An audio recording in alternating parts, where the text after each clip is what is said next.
Okay, you guys, we're going to finish 2.2 notes on 12 functions. Before we start the cosine function, we're just going to go back to that number 11 function, the sine function, because we did not talk about our increasing and decreasing, and I want to do that a little better.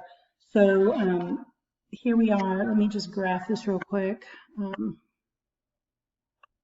So we're at 1, -1. We have pi over 2, pi, 3 pi over 2, and 2 pi.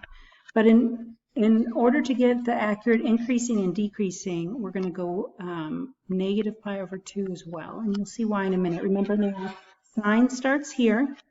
It goes up, comes back to the x-axis. It goes down,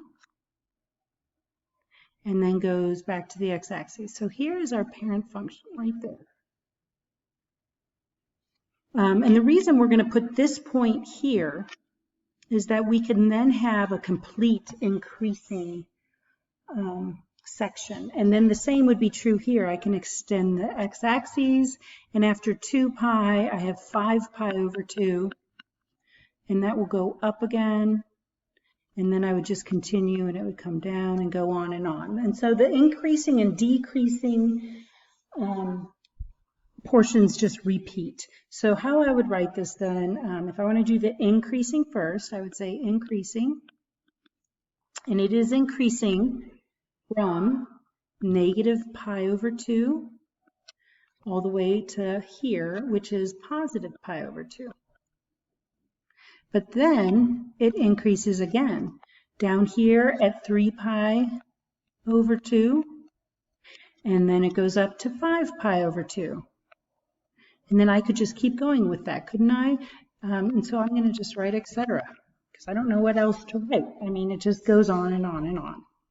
And then for decreasing, where is the graph decreasing? It is decreasing from pi over 2. So up here, it's decreasing down to 3 pi over 2. And then it decreases again from 5 pi over 2. This point down here would be, it's a terrible graph, but at 7 pi over 2. And again, that just keeps repeating. And so I will write, etc. It just will continue. So that would be how we would write the increasing and decreasing. Usually, if you have to write that for me, I would give you like the domain, like between x being this value to this value, tell me where it's increasing and decreasing. Okay, but now we're going to go down and do the cosine function. So for cosine, here's your parent function, y equals the cosine of x. Remember that the sine and cosine are very, very similar, but cosine starts, instead of the sine starts at the origin, the cosine starts at y equal 1.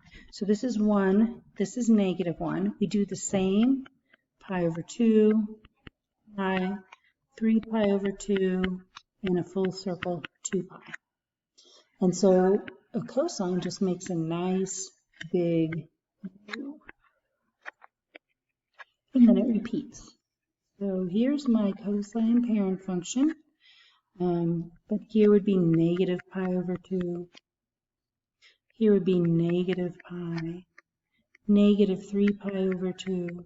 And so then coming down again, we're here, then we're here, go back up.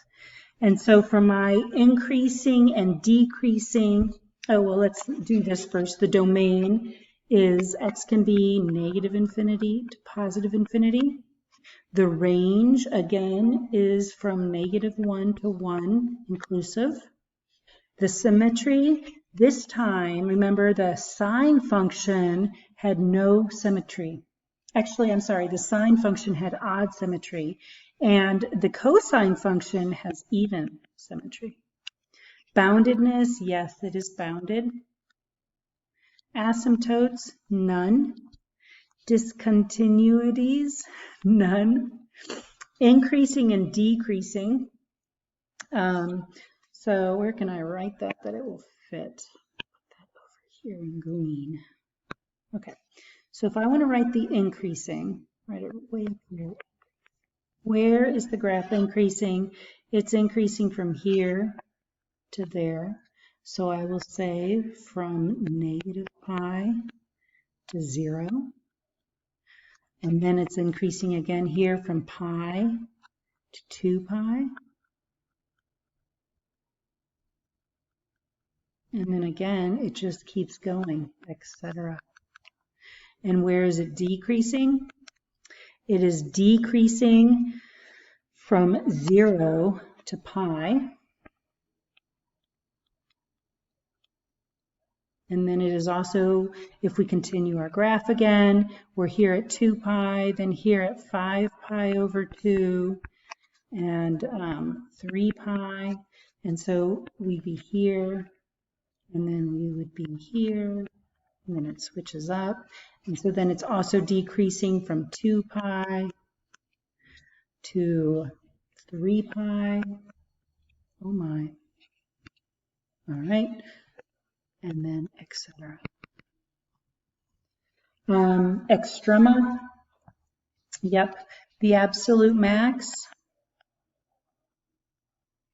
is 1, and the absolute minimum is -1.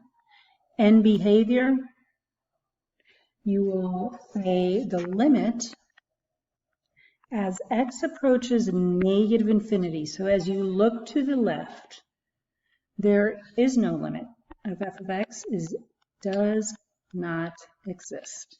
And then the limit as x approaches positive infinity of f of x also does not exist. So you can combine those into one, plus or minus infinity, and just write it one time, that's fine, but there is no limit.